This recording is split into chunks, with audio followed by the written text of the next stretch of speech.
up and running now. It looks like things are getting pushed out here.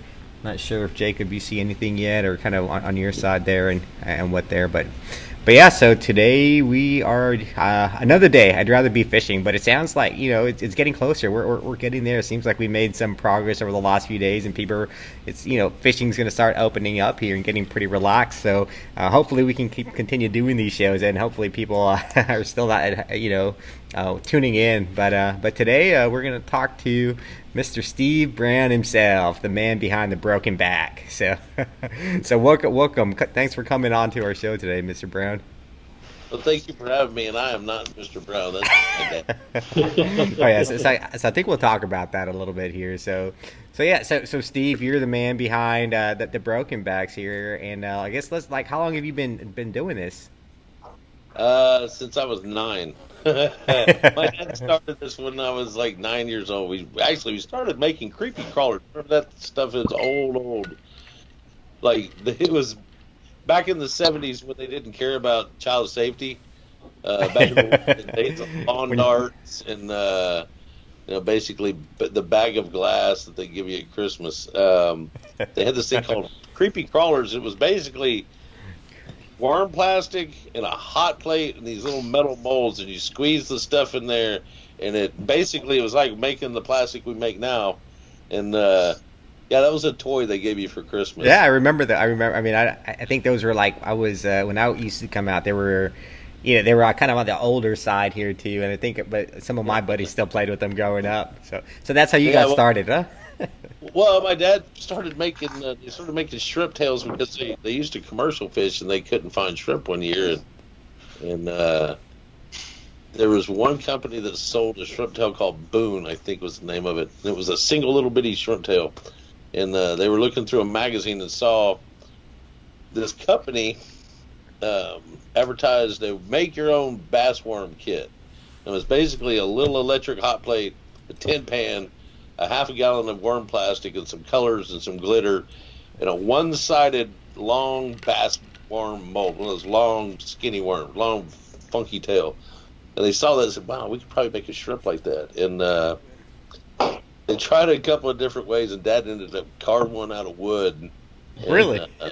There's somewhere in a safe deposit box in a bank somewhere in Louisiana, there is a wooden model of every single one of the tails that I make.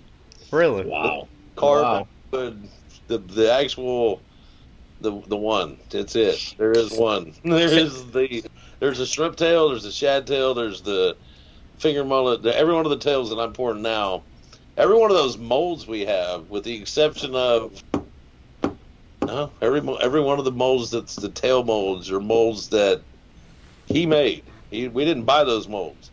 Those molds were made from some powdered aluminum and epoxy stuff that we had gotten, and there's rubberized. Somehow Dad figured out how to do it, man, how to make the molds, and we got this machine, and it's a milling machine. We milled them all flat, and to this day they're the best molds I have. So you're still using them these days, huh?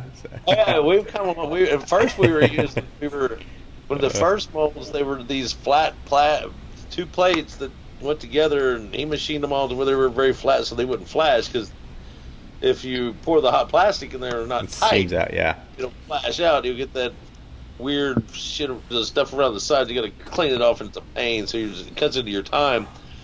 So we would have like series of about 10 of them, and this hydraulic floor jack or car jack, you just pump it up and squeeze them together.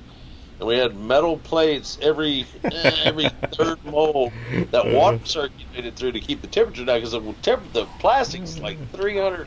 You don't want to go up higher than like 380 something.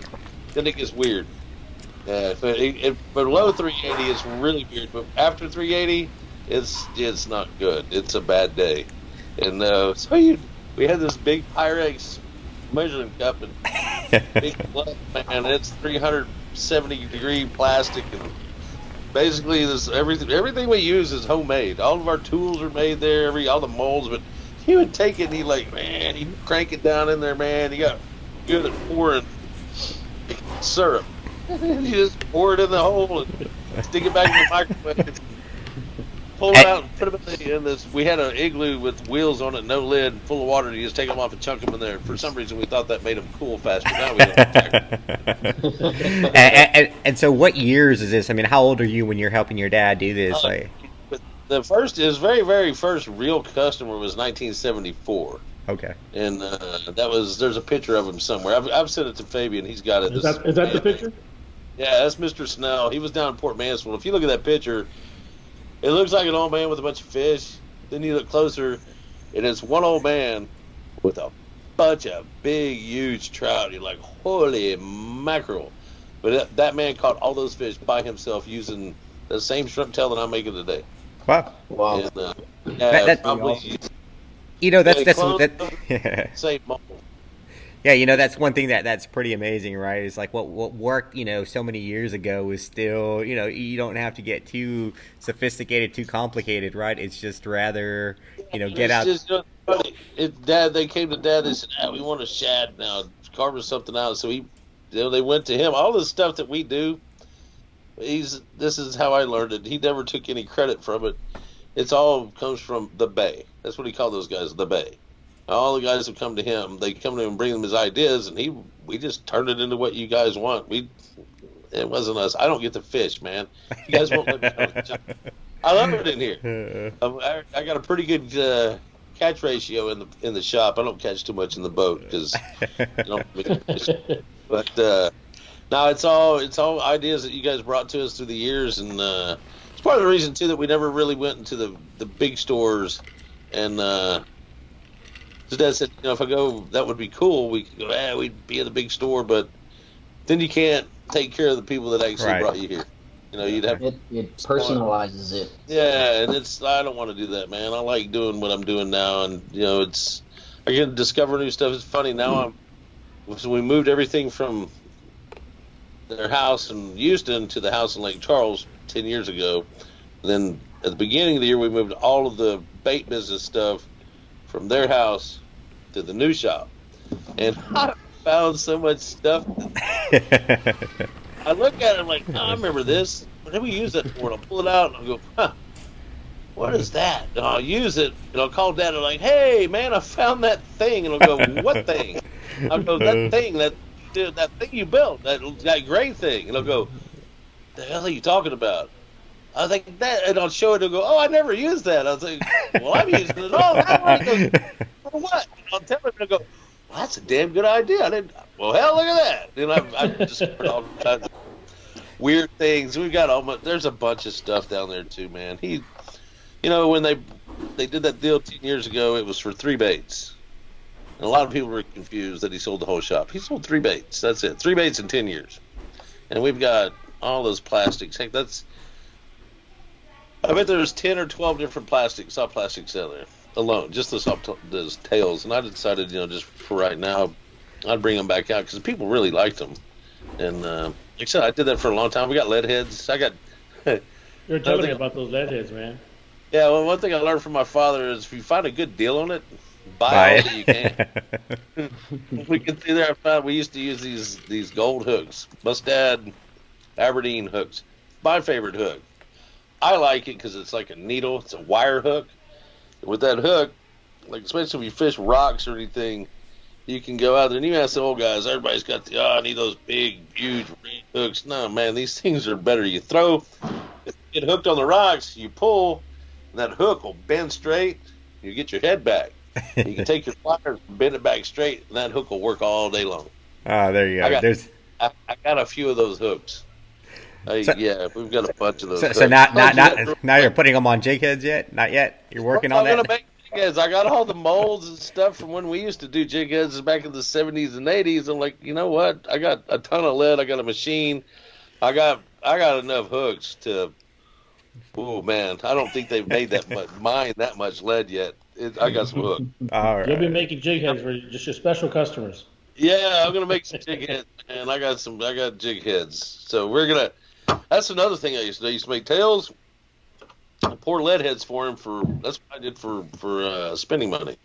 He'd give me a box of 1,000 hooks and go, all right, I'll give you X amount per hook. And I just sit out there, pop up, do lead heads or make tails or whatever. And we, just evolved through the years to people would bring in information and things they wanted to do, like the corky, and then all the other baits, and it's where we are today, man.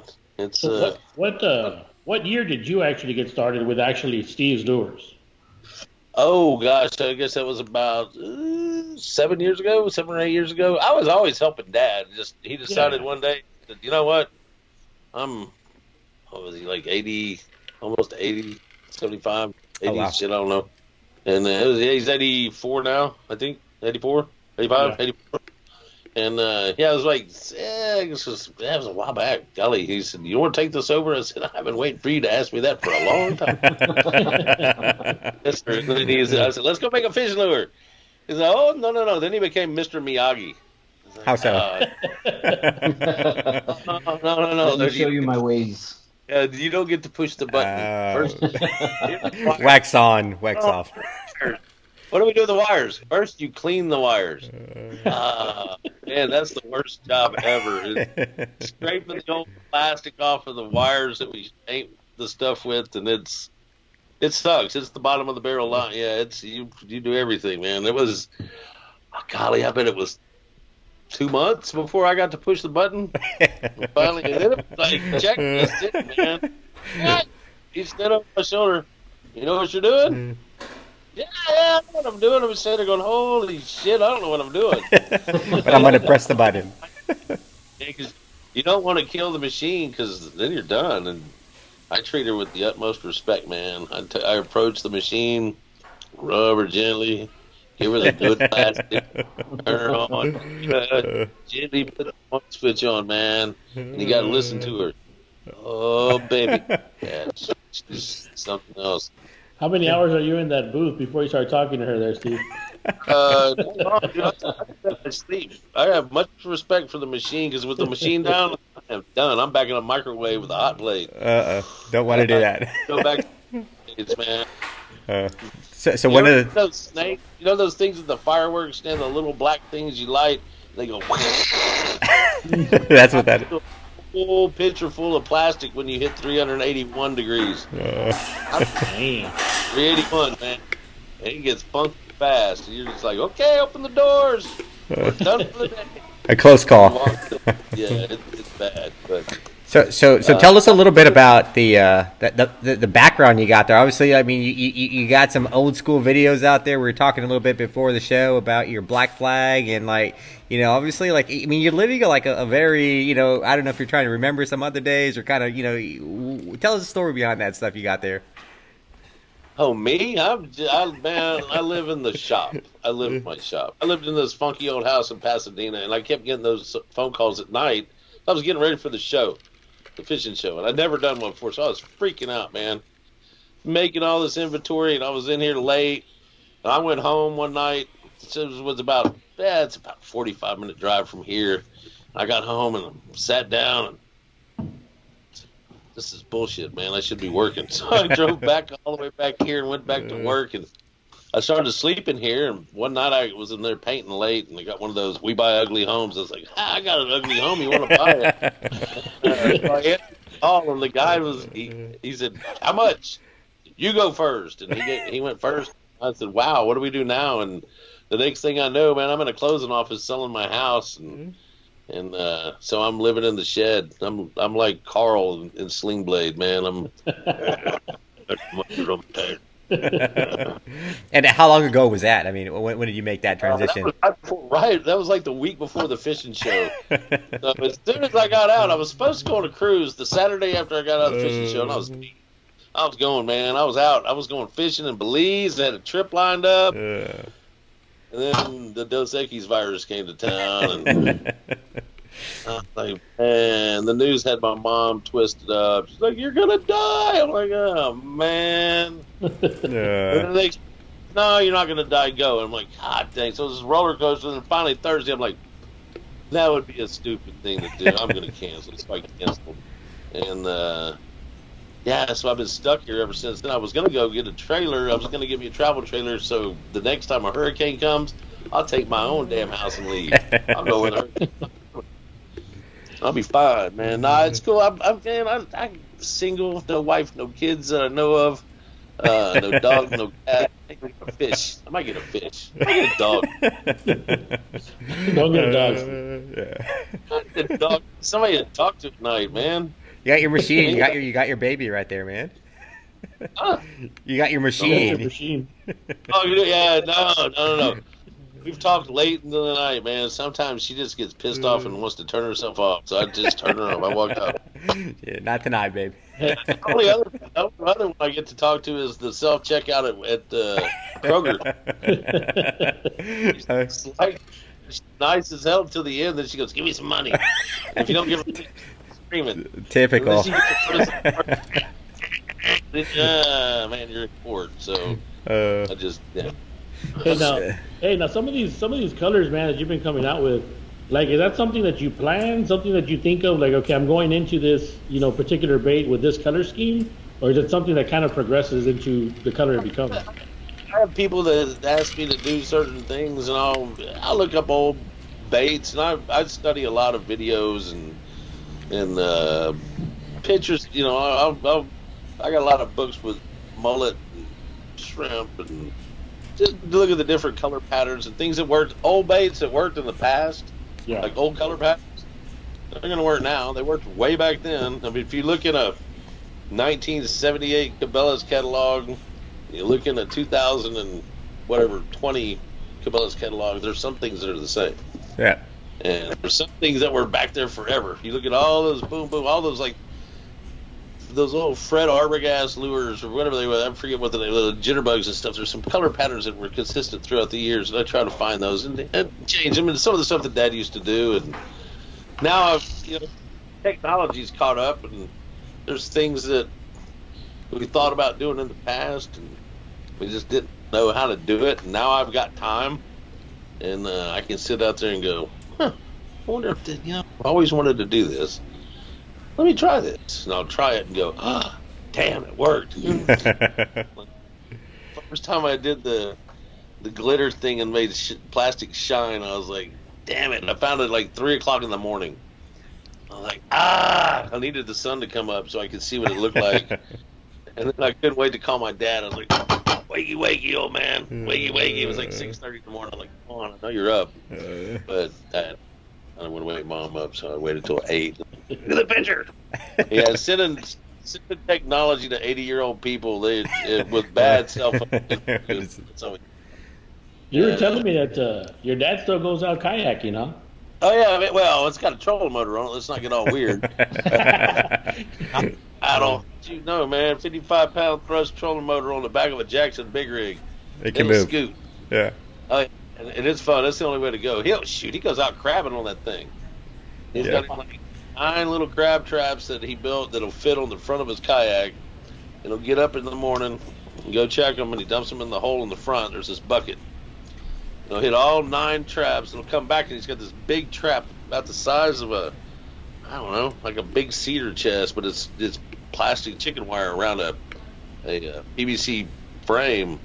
And he'll pull it out of the water with this little crane thing he has, dump all the crabs in there until he gets a couple dozen.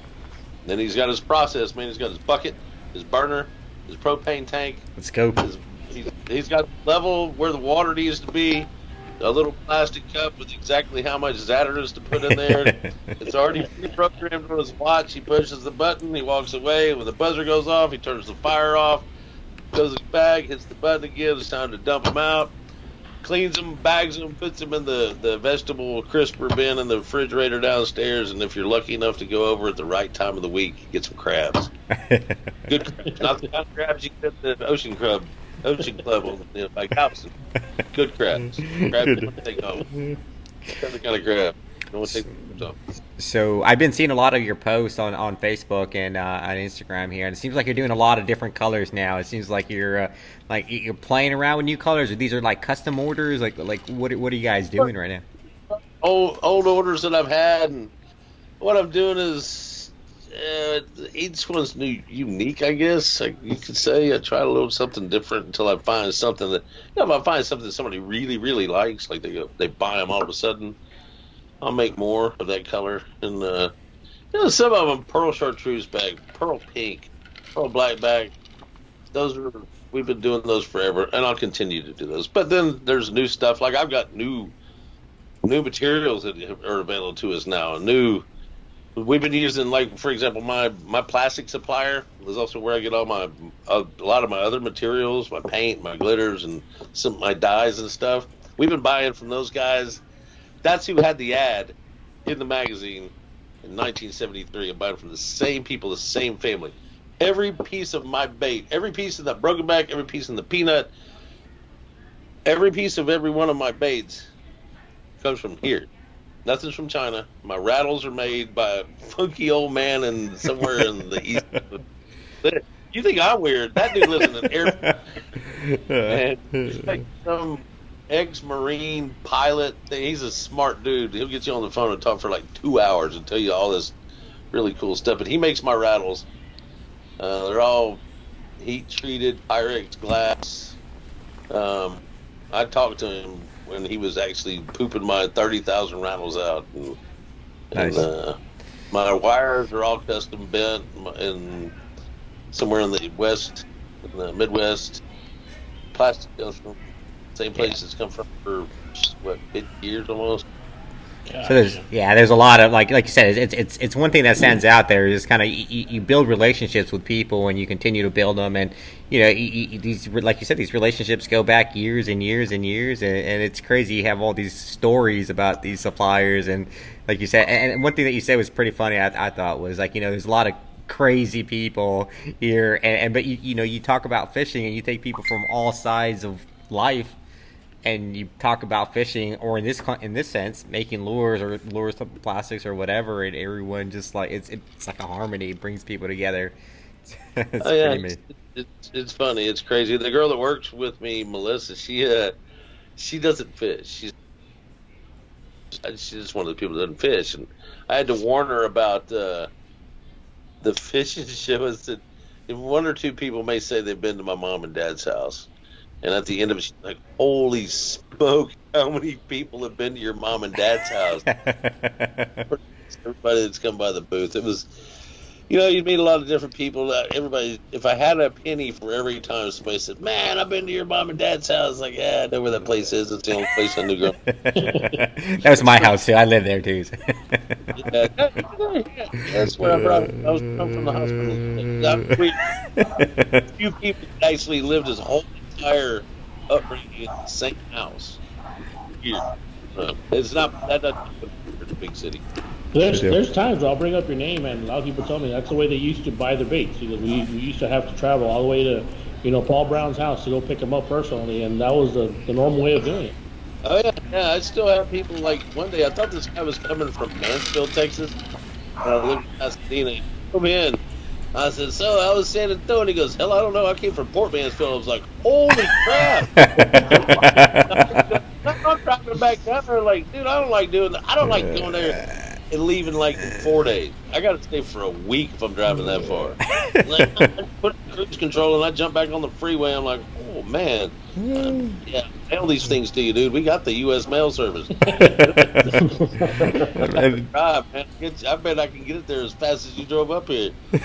We do a lot of, thank God for the mail orders and the website and stuff now that we can get to more people easier than y'all having to come. And still, I used to have some retail places, but it's just tough, too yeah. much. I can't do what I do and really focus on new stuff and what I want to do for you guys and appease a store. So this makes it easier. I mean, I can keep my prices down too. I'm not gonna, we're not killing it. Everything. Unfortunately, the last time oil went up way super duper high and we were paying $5 a gallon for gas, so did the price of plastic. Yeah, but when it came down, the price of oil came way down. Yeah, plastic stamp. Like, you're got him. Here. Yeah, we got you. You need it. We got it. So do you get a lot of people reaching out to you and asking you for custom colors or custom orders, or is it mostly just like, hey, these are the lines that we carry? I'm setting more up to do custom orders and custom colors. Custom colors more so. I mean, it's getting that way. I'm just, like I said, we just moved into this new facility, in November, I think. Yeah, it's right after Thanksgiving, and didn't really start pouring until January, February when we finally got everything done. And so before that, I was driving every week to Lake Charles. Oh man, yeah. Man, I hate I-10. I don't hate it. It just I don't like it very much. There's always something happening. There's always going to be something upside down or on fire. On I-10, yeah, on that way right there. There's a lot of. In Lake Charles on I-10, there will be some sort of an accident. I don't understand. It's probably one of the straightest roads I've been on in a long time, but somebody's going to go upside down like Joey Chitwood at the fairground. Man, it's great. Yep. So what's the story? I was gonna ask, what's the story of the video behind you? It looks like there's a lot. It looks like a lot of. I see a lot of people on the water. I see a lot of like Volkswagens. I see. It's just an old surfing movie I put on. It's just, like I said, this is the giant man cave. I got this projector thing, and it shoots this. I bought this big 10-foot wide by 6-foot high movie screen. So, I don't watch the news. I watch YouTube videos. I Very prefer cool.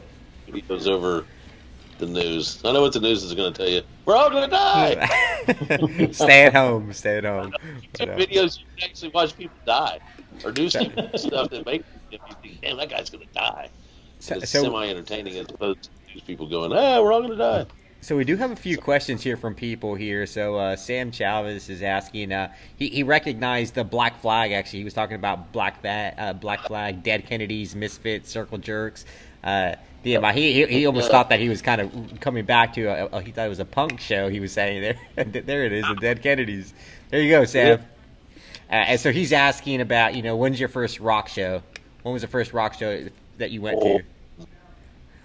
Man. My first rock and roll show, my real first rock and roll show. Oh man! If you can't remember, I think that's probably a good thing, right? I mean, it was. Yeah, it was a good one. I remember. I guarantee you, we had a good time. I don't have a good time anymore. I had way too many good times. And then Victor's asking about how can people reach out to you to request custom colors or custom lures or. Our custom lures specific. Our custom colors, sorry. I'm on the interwebs, man, on the www.steveslures.com, man. It's right there. Click, click, click, click, click, click. Yeah. You want to be there? www. Man, right there. Now, the website, there should be or Facebook. Bookface has got me. You can contact me on Bookface. And I'll get back to you, man. I'm usually pretty damn fast on that one. Because I live in a cave. Me and Carl. On custom colors, do you have to order a minimum quantity in order to get a specific color made, or is it just you want 2 or 3? You can. The way I do the color rack, see, broken back 6 peanuts, just because there's 6 hanging on the rack and it keeps me straight. Or you can get 5, I'll keep 1. But there's 6 that hang perfectly on this. Actually, a dozen, but if I'm doing special colors, I like to hang them every other slide. And if you want 5, if you want 6, I'll give you all 6. If you want 12, I can make 2 times 6. There you go. Yeah. No, man. So right now, I mean, obviously you have a lot of different colors. What's your favorite color that you've used in the past, or just in general? Both from, I guess you say you're like me. We don't fish very much, but from the times you've been out fishing, as well as just the colors you think looks the coolest. My favorite color to fish with. Pearl, just plain pearl. Pearl with the orange throat. My favorite looking bait? Ooh.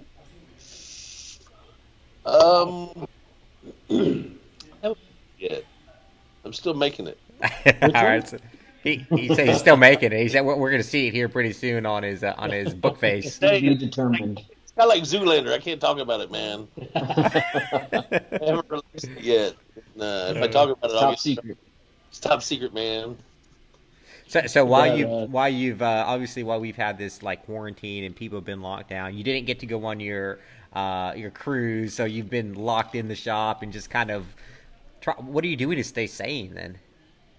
I paint lures. I make fishing lures. That's what kept me from losing my mind. Is that machine in that room on the other side of that wall right there? Yeah. My shop is two 12 by 30 stalls, and they've been barndominiumed up. I got AC in here and heat. It'll freeze you out. I got a Betty Crocker. I got an easy bake oven. Little induction cooktop thing, man. If you haven't used one of those induction cooktop services, that's the future. I swear, area of exists. There's alien technology out there, man. Bluetooth, induction cooking. This Easy little baked ovens. man. The whole thing, dude. There's aliens. We stole their technology. We're using it. What are we doing now, man? This is. I got one of them locked up in bay number 3. I'm keep poking him. Color.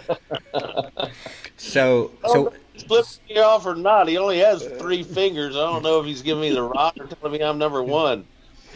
So I don't build as many rods now over the last few months, but when I used to build rods, I used to have to like get into my zone, right? Like I had to get my music going on, maybe grab a beer or something, and just like this is what I'm gonna go, and I'm positioning myself, preparing myself mentally to kind of just go do my thing, and so that was my routine. And so what's your routine when you're like, hey, I'm gonna go crank out baits? What are you listening to? What are you doing? Like, what's the context of?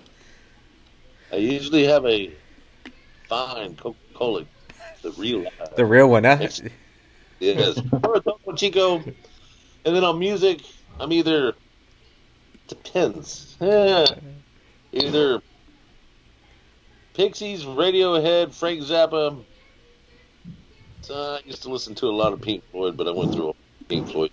Were late, 3 o'clock in the morning, covered in glitter. And, like what? Man, it's weird. I didn't realize when I first started jacking with that glitter. I found this stuff my dad had. Dude, I found his secret stash of glitter. I got more glitter than Hobby Lobby. I got all kinds of glitter. But I had on some my black boots, black docs, and some sweatpants, and a black T-shirt, and I was looking like a big fat ninja. And I had found this hologram, this silver hologram stuff that's like, and apparently I touched myself on the head with it or something. I had a big hologram handprint on the side of my head. It was all in my hair, and I had to go find a bottle opener. So I went to Ace. I'm like, hey, I'm listening to the door. The lady's looking at me. She's rubbing her glasses. Her eyes. I'm like, what's wrong? She goes, oh God, I think I'm having a heart. Something's wrong. And she took her glasses off and looked at me. And she said, you're covered in glitter. I was like, oh. She goes, I thought I was having a stroke, man. I kept seeing all this. I'm like, oh shit, man. Yeah, I'm kind of glittery. I'm bling bling, man. Yeah, dope. It was, but shit, you were blinged out for most of the Houston show, man. Yeah, I was glittered up, man. I was there. Good deal. We're lucky for that, man. We're very blessed to be able to get through that because we were. Exactly a week later, they shut the rodeo down. Exactly, yeah. It was just that was the last big event that we had out there, and actually, it was like the rodeo cook-off was going on that weekend, and I heard several people got sick at the cook-off, and that's what kind of triggered everything else to go down. It was we were very lucky because that was the week for all the kids and the vendors too. That was their big week. I used to be in FFA in high school and showed out there one year. That back when they used to let you stay on the grounds and rodeo at the big show, and we took Mom and Dad's Star Crab's pop-up trailer out there. I think they burned it the next year. I don't think it was ever usable again after that. We 4 guys, high school guys, tore it up. Parking lot for a week in that thing. Yeah, it was. I'm sure it was fried after that. Our diet consisted of Lone Star, chopped beef sandwiches, and backstrap. Just all the essentials. Just that's it, man. Necessities. The bare necessities. Pop-Tarts, Lone Star, man. Woo, buddy. Well, obviously, I know you have another time commitment or another commitment here shortly. So we'd say we'd try to keep this here. We went over a little bit here, but man, thanks again for coming out on the show. Definitely, it's a lot of fun. I know we've chatted a few times at the shows. When is your next show? What are you planning for? Or what's up next? I don't know. who knows when they're going to let us out of this Yeah, thing? absolutely, yeah. Yeah. You know, I don't know. It was fun last year. It was good. We had a good time. We did a lot of business. It was a lot of work. I definitely do the boat show because that thing's too damn long. Yeah. 5 days about killed me. I couldn't imagine doing that for 9 straight. It's crazy. It's Hey, Up down there, you know, shoot, maybe y'all can drag me down there. I'm about to, when all this clears up, I'm buying me an Airstream. I'm looking for a 22-footer, about a couple years old. That's all I need. Unfortunately, some butthead at marketing said, hey, you know what? Let's call that a Bambi. I'm like, that dude really, man? It's not very fancy. Appreciate it. Hey, baby, you want to go back and see my Bambi? Well, that's what you're calling it now. Yeah.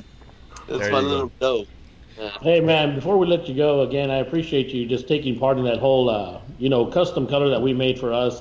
I mean, it's definitely a small request that I made on your end, and you just jumped on it quick, man. And you didn't have to, and I just want to thank you for that for sure. No problem, man. Is that there behind you? Is that on the wall behind you? No, No, I don't have it there. No, I've got like just a backdrop of all like the broken bags here. Actually, I stole it from your Facebook page, so that's what Your chair keeps vanishing. it's crazy. It's like magic. It's like I'm here and I'm not here. It's like as long as So, it looks. if you were all green and stand in front of that, can we not see you? No, not on this. So it's actually there's a lot of things going on here. So Not that fancy. I'll be fancy like. Goddamn aliens, man. it's I've the got the aliens. yeah, sell it right. I sell it from Area Hey 51. man, back. Can we do this again? I swear for they sure. come pants. Yeah, no, You know, this definitely. whole time I hadn't had any pants on, right?